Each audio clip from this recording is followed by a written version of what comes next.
The more scientists look, the more dramatic and powerful lightning is revealing itself to be. They're discovering the scale of this light show is far bigger than anyone had imagined, reaching high above the clouds. 15 years ago, we meteorologists had no clue that there was electrical activity above thunderstorms.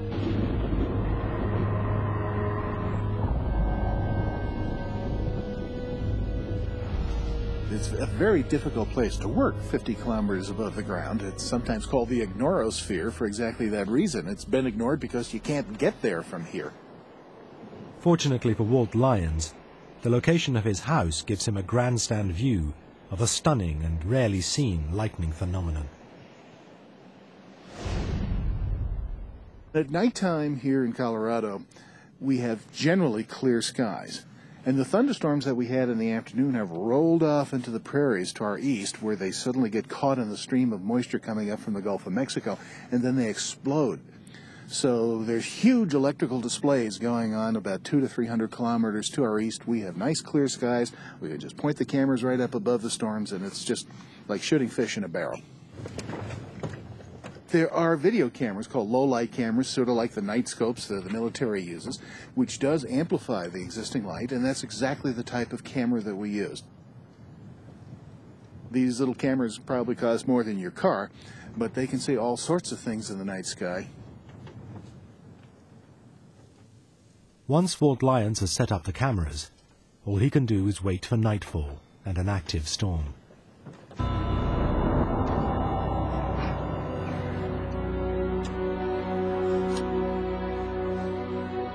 The cameras are patched into an observation room that also allows the monitoring of low-band radio waves, the telltale signs of electrical activity.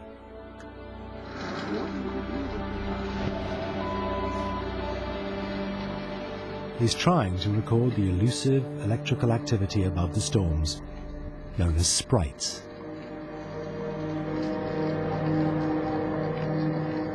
Stalking his quarry takes hours, but patience can be its own reward.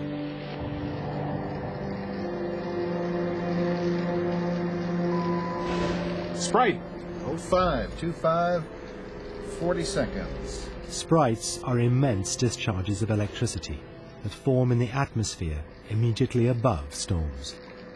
Well, when we first started seeing the sprites, we did some quick back-of-the-envelope calculations and realized they're huge. I mean, a lightning bolt is the width of your thumb. It might be 5 miles high.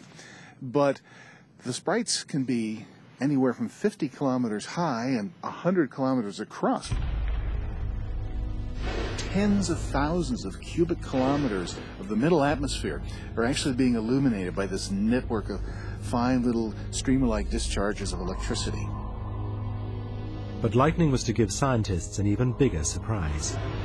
Only in the last few years have they discovered gigantic jets.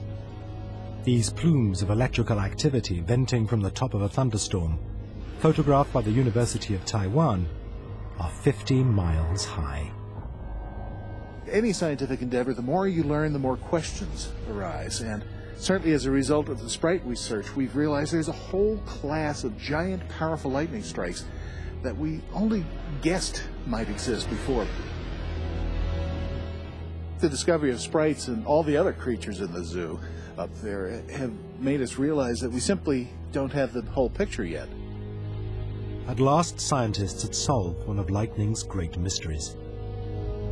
Jets and sprites showed them how lightning distributes energy across the entire planet, creating a global electrical circuit. Now they knew lightning was a natural phenomenon in a class of its own, integral to the workings of the planet itself.